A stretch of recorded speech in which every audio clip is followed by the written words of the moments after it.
Je portais un maquillage de clown, je redescendais en enfance. Il y a cette photo de vous et Roselyne Carter. Oui, les services secrets ont essayé de le couvrir et ils ont dit « Eh bien, on ne sait pas comment il s'est retrouvé sur la photo ». Je devais me tenir à la porte et lui faire savoir quel politicien était autorisé à entrer. Ce qui est étrange, c'est que vous avez 20 agents entraînés qui sont entrés dans la maison. Il n'y avait pas de montagne de terre, il n'y avait pas d'odeur, il n'y avait rien. La base, c'était une condamnation pour sodomie. J'ai été décoré homme de l'année, j'ai été aumônier pour les Jaycees et j'ai également mené leur campagne d'adhésion. Et bien sûr qu'on utilise de la pornographie. Ils ont dit que le fils du représentant de l'État qui prétend avoir été agressé sexuellement par moi. Dans cette vidéo, les propos choquants de Gacy ont été laissés tels quels et n'ont pas été supprimés.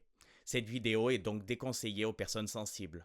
Les photos et vidéos de scènes de crime ont été censurées, mais si vous voulez les versions non censurées, elles sont présentes sur mon Twitter ou X. Bonjour à tous. Aujourd'hui, je vous présente une vidéo interview en français de John Wayne Gacy, un homme soupçonné d'avoir tué 33 jeunes hommes, ayant des photos avec la première dame des États-Unis, se déguisant en clown et ayant de nombreuses images de clown chez lui, faisant des campagnes d'adhésion pour une aumônerie catholique en utilisant du porno, mais également à la tête d'une entreprise à succès. Nous allons parler de John Wayne Gacy. Avant de commencer l'interview, je vais vous parler de la vie de John Wayne Gacy en quelques minutes, en y incluant tous les éléments nécessaires pour comprendre cette interview. Si vous voulez plus de détails sur la vie de John Wayne Gacy, il existe plein de vidéos assez détaillées de youtubeurs, dont celle de Max Guys qui est incroyablement bien faite. Je mets le lien en commentaire. John Wayne Gacy est né en 1942 à Chicago, dans l'Illinois. Son père est alcoolique et bat ses enfants. Il ne cesse de répéter à Gacy qu'il finira homosexuel vu sa carrure et vu qu'il ne fait que traîner avec ses sœurs. Il le rabaisse souvent et tout ce que fait Gacy est inutile ou insuffisant selon son père. À l'âge adulte, il enchaîne les petits boulots puis rencontre une femme dont le père est propriétaire de quelques restaurants de la franchise KFC dans le coin.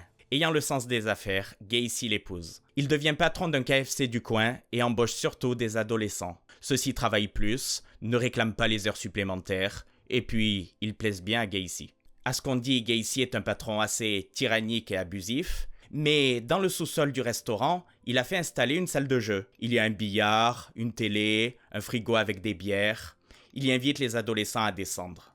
Sauf que les adolescents qui descendent se font abuser et n'osent pas porter plainte par honte. D'ailleurs, Gacy prétend qu'il est mandaté par le gouvernement pour mener des expériences sur les comportements sexuels des adolescents. Mais en 1968, ses abus sur les jeunes garçons sont découverts et il part en prison pour sodomie. Sa femme Marlene demande le divorce et Gacy part en prison pour 10 ans. Enfin, normalement, car il est libéré au bout de 18 mois, son psychiatre le jugeant inoffensif.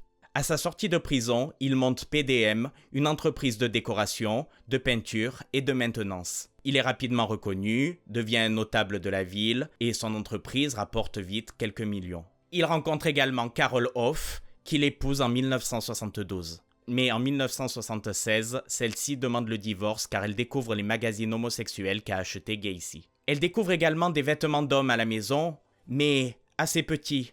Ils ont plutôt l'air de vêtements d'adolescents. Le fait que son mari ait ce genre de pratique la répugne et elle demande le divorce. Mais ce qu'elle ne sait pas, c'est qu'il y a déjà plusieurs cadavres sous ses pieds dans le vide sanitaire, ce qui explique l'odeur atroce.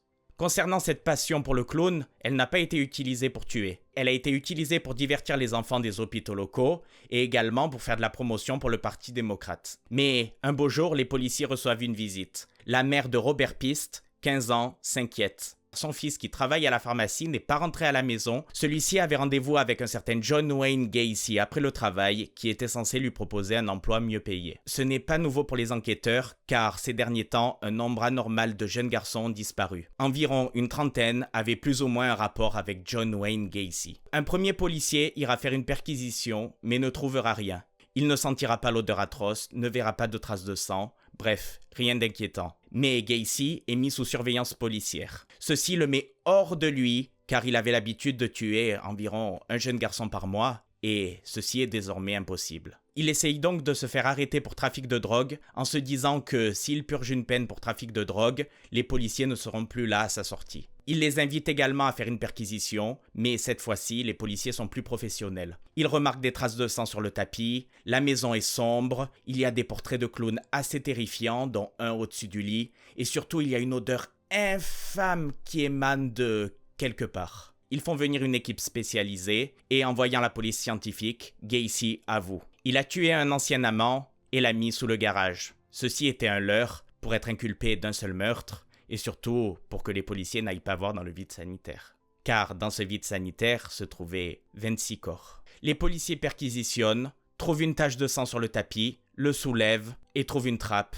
qui mène au vide sanitaire. En soulevant, une odeur infâme s'en dégage et il y a une grosse couche de graisse dégagée par la décomposition humaine. Un seul corps ne pourrait jamais en dégager autant. L'odeur est tellement infâme que les policiers demandent à découper tout le plancher pour pouvoir faire les fouilles tranquillement. Les os sont isolés, tentent d'être identifiés et John Wayne Gacy est condamné. Même si tout est difficilement identifiable, un total de 29 corps ont été retrouvés sur la propriété. 27 étaient dans le vide sanitaire, un était sous l'allée et un était sous le garage. Gacy est condamné à mort. Il est exécuté le 10 mai 1994 par injection létale. Vous remarquerez dans ses interviews que même si des fois il avoue les meurtres, il a toujours tendance à être évasif, changer de sujet, il va aussi plaider la légitime défense, l'accident, bref, un accident ok, 2 accidents pourquoi pas, 3 accidents si t'es malchanceux et si tu mets de la légitime défense ok, 33, c'est compliqué. Je vous souhaite à tous un bon visionnage. Ma question pour vous dès le départ serait pourquoi, après tant d'années de silence, sans jamais avoir accordé d'interview, et les gens ont dit que vous leur aviez accordé des interviews? C'est des bêtises, c'est vraiment n'importe quoi. Donc on dit constamment que on me cite à tort en disant que j'ai dit ceci ou cela, mais ce n'est jamais arrivé. Donc nous sommes tous d'accord pour dire que c'est la première fois que vous parlez en public de votre affaire.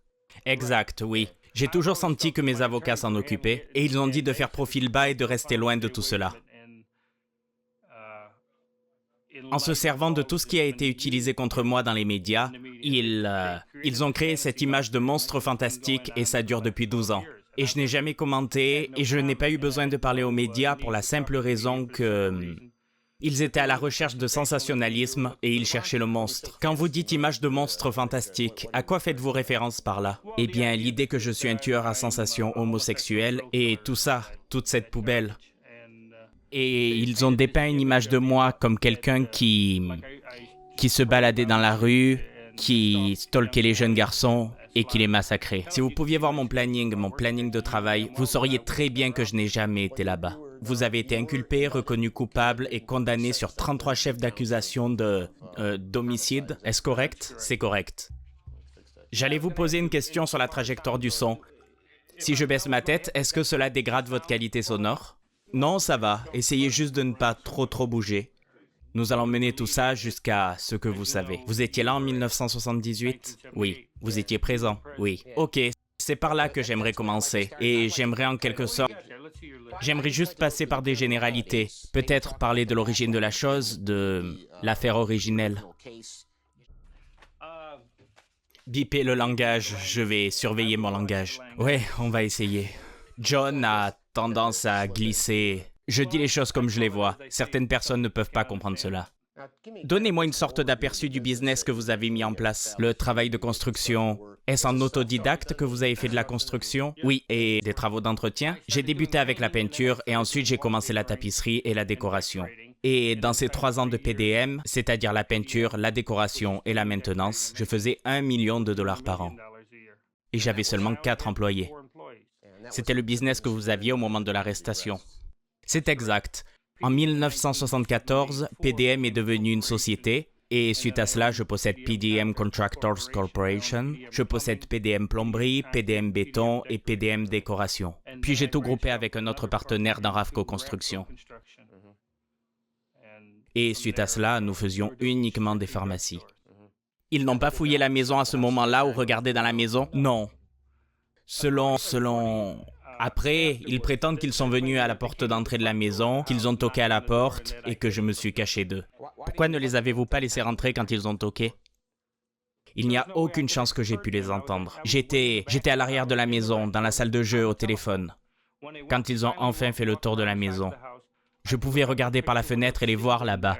Parce que j'étais au téléphone, ils pouvaient aussi me voir clairement assis sur le canapé au téléphone. Parce que je parlais avec ma sœur au sujet d'un décès dans notre famille. Donc, je lui ai dit que je la rappellerai. Je me suis levé, je suis allé vers la porte, et il s'est présenté comme Zach et Pakel. Et il voulait entrer et me parler de Robert Pist. Et je lui ai dit que je n'avais eu aucune conversation avec lui, mais je lui ai dit, si vous voulez parler avec moi, revenez plus tard. Il voulait que je descende au poste de police. Ok, eh bien, je n'avais pas le temps car je faisais des travaux pour le comté et des trucs comme ça. Enfin, je suis allé au poste de police et le lendemain, Cousin Zach et Pakel étaient à la maison. Ils m'ont demandé d'entrer et de donner un compte-rendu de mes allées et venues. Et ce même jour, ils m'ont retenu là pendant 9 heures. Et tout en me retenant là pendant 9 heures, ils ont exécuté leur mandat de perquisition. La première perquisition a été faite le 13 décembre. C'est le mandat de perquisition où ils ont prétendu aller dans la maison à la recherche de Robert Pierce. Il a été écrit pour chercher Robert Pierce, mais Robert Pierce n'était pas là.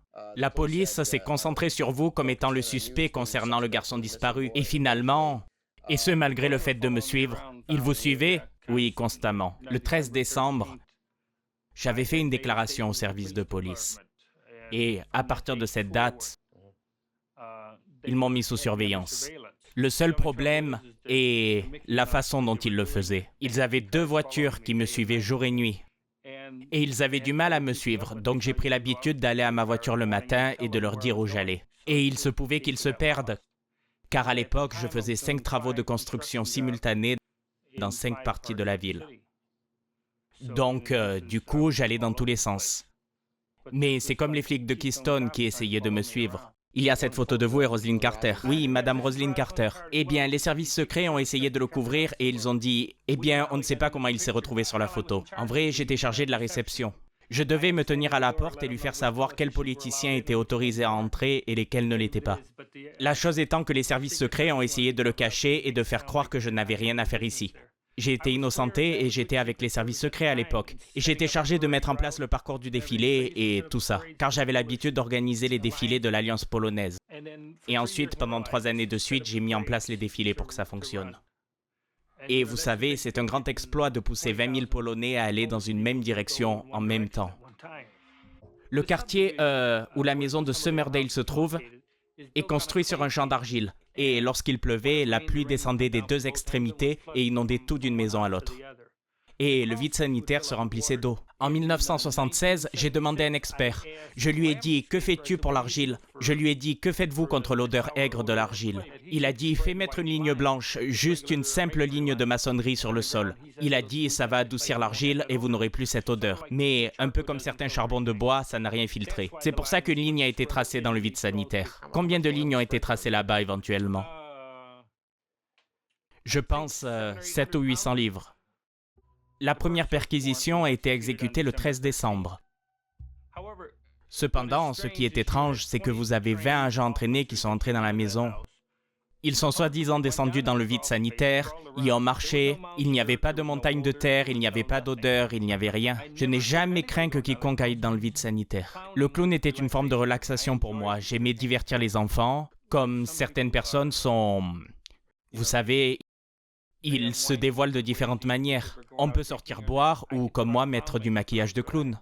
Et j'étais détendu et je prenais du plaisir à le faire. Je l'ai fait 2 fois, c'est que 2 fois par mois que je faisais cela. Ce n'était pas un leurre pour attirer les enfants vers vous, comme... Non, nous visitions différents hôpitaux et nous y divertissions les enfants.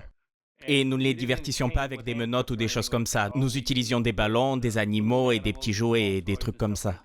Mais nous faisions aussi des défilés. Et en été, comme le 4 juillet, j'avais l'habitude d'être dans 4 défilés par jour. J'ai toujours dit aux gens que quand je portais un maquillage de clown, je redescendais en enfance. C'était amusant d'être un clown parce que vous pouviez être vous-même ou juste vous laisser aller et agir comme un imbécile. Vous pouviez être burlesque et drôle et passer un bon moment. C'est pour ça que j'ai toujours aimé faire le clown. Faire le clown a pris une connotation mauvaise à cause de la manière dont ils l'ont utilisé dans mon cas. Sur une note un peu plus historique, votre condamnation dans l'Iowa, ça remonte à quelle année? 1968. 68. Et qu'est-ce que... Juste en 2 mots, vous savez, sans partir trop loin, quelle était la base de la condamnation dans l'Iowa? La base, c'était une condamnation pour sodomie. C'est la seule et unique chose pour laquelle j'ai été condamné, une condamnation pour sodomie. Ils ont dit que le fils du représentant de l'État, qui était de l'autre côté, il prétend avoir été agressé sexuellement par moi. Et en plus de ça, il me faisait du chantage avant. Cela se résumait à une copulation orale. Et c'était consensuel. J'ai déménagé à Waterloo dans l'Iowa, j'ai été décoré homme de l'année, parce qu'en plus de travailler à plein temps, j'ai été aumônier pour les Jaycees et j'ai également mené leur campagne d'adhésion. Et bien sûr qu'on utilise de la pornographie. Nous organisions des projections et c'est comme ça que nous avions augmenté le nombre d'adhérents de 150 à 400. 400 membres dans le chapitre de Jésus-Christ. Nous avions affaire à des films porno et nous avions une fille installée dans une pièce là-bas. Donc, vous savez, c'était la chose à faire. Nous boostions les adhésions grâce à ça, donc personne n'en parlait à l'époque. Ce jeune individu a émis des accusations sur moi. Il faisait du chantage, il voulait toujours plus d'argent. Je t'ai fait une pipe, maintenant tu dois payer. Mon père frappait tous ses enfants tout le temps. Les médias vous ont traité de tueur homosexuel. Quelle est votre position sur l'homosexualité? Je ne suis certainement pas homosexuel. Je ne nie pas avoir eu des relations sexuelles avec des hommes. Combien de corps exactement ont été trouvés sur votre propriété? À ce que j'ai compris, il y avait un total de 29 corps. Je lui ai fait la démonstration et ça lui a même coupé la respiration. Donc, si tu veux tuer quelqu'un, tu le mets sur son cou et tu tournes 3 fois. Et où l'avez-vous emmené? Sur le pont 55. Et comment a-t-il été enlevé de la voiture pour être jeté dans la rivière? Juste en le tenant assez fort, mec.